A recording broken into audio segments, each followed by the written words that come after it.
duas informações rápidas sobre o Inter, tá? O Lucas Colar trouxe no canal dele, nas redes sociais dele, nas últimas horas, que o Inter voltou a falar com o Juventude sobre o Mandaca, tá? O Luiz Mandaca. Por que eu digo que voltou? Porque o Inter já tinha tentado o Mandaca no final do ano passado. O Inter ofereceu para o Juventude 3 jogadores para conseguir o Mandaca. O Inter ofereceu o Kehler, o Cleiton Sampaio e o Ronaldo. E o Juventude disse não. O Juventude queria dinheiro. O Juventude pediu 15 milhões de reais pelo Mandaca. E o Inter disse não. Isso é 2 milhões de euros. Não, não. E aí a conversa esfriou. Agora o papo voltou, tá? E o Inter aposta muito em um fator, que é o fator contrato.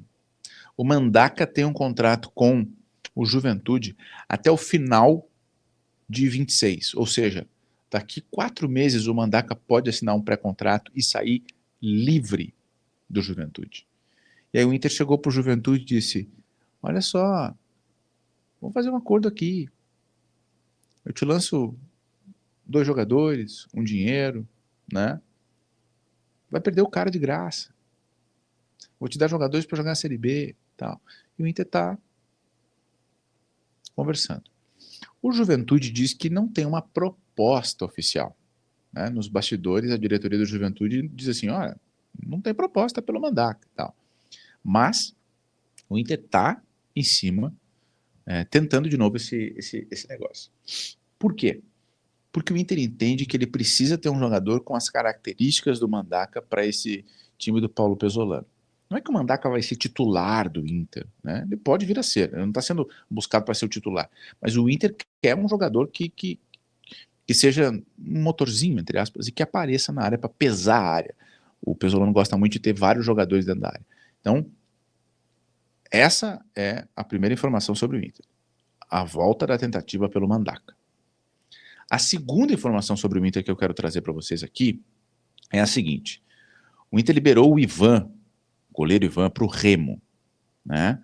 Ficou com um percentual dos direitos dele e o Ivan já está lá. Inclusive, pode enfrentar o Inter logo aí no Campeonato Brasileiro.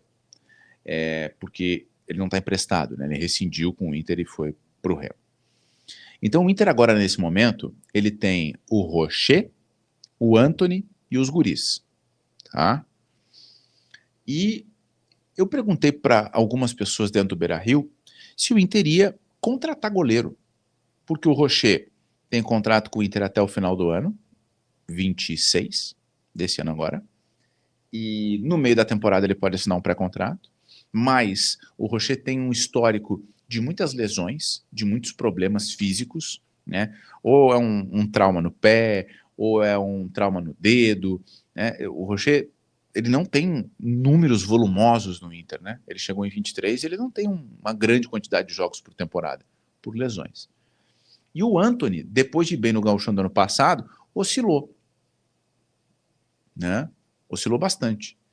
Então, para muita gente, tem um ponto de interrogação sobre goleiro. E eu perguntei, o Inter vai contratar goleiro? Para grupo, para médio e longo prazo?